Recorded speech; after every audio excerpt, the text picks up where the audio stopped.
une société où l'économie marche. Je le désire autant que vous. Un pays où il y a des bonnes routes, qui ne le désire pas. Un pays où il y a de l'ordre, de la discipline et une prospérité matérielle, qui ne le veut pas. Mais ceci ne se fait pas sur la magouille.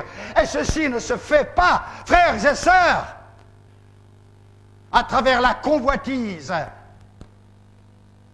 Magistrat, où en es-tu? Ne cherches-tu pas à prendre le terrain ou le bien de l'autre en te cachant derrière les lois dans une hypocrisie innommable?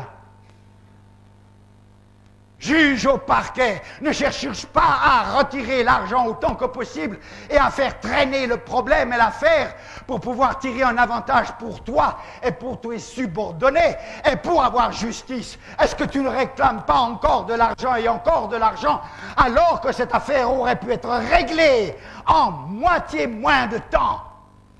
Mais tu l'as fait traîner par la convoitise qui te ronge et tu n'as aucun cœur pour celui que tu es appelé à défendre, et tu ne le défends pas, tu défends ta propre poche et ta propre convoitise.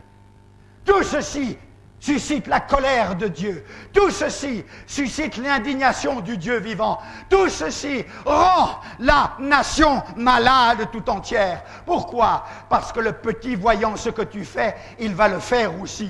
Et tu n'es pas l'exemple de qui que ce soit.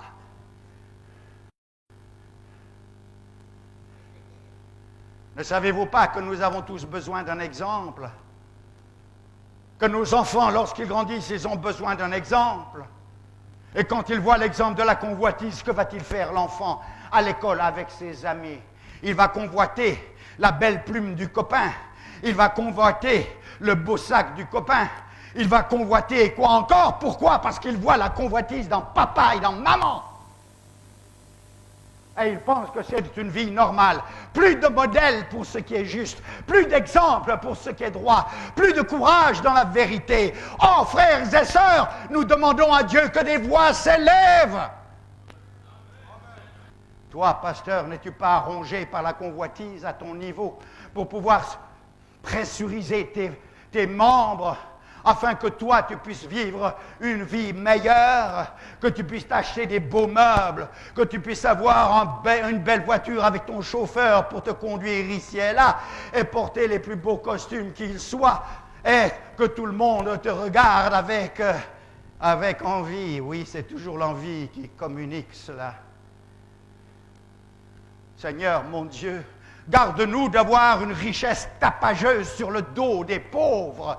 Garde-nous d'avoir des biens et un étalage de richesses tapageurs, alors que les petits dans notre Église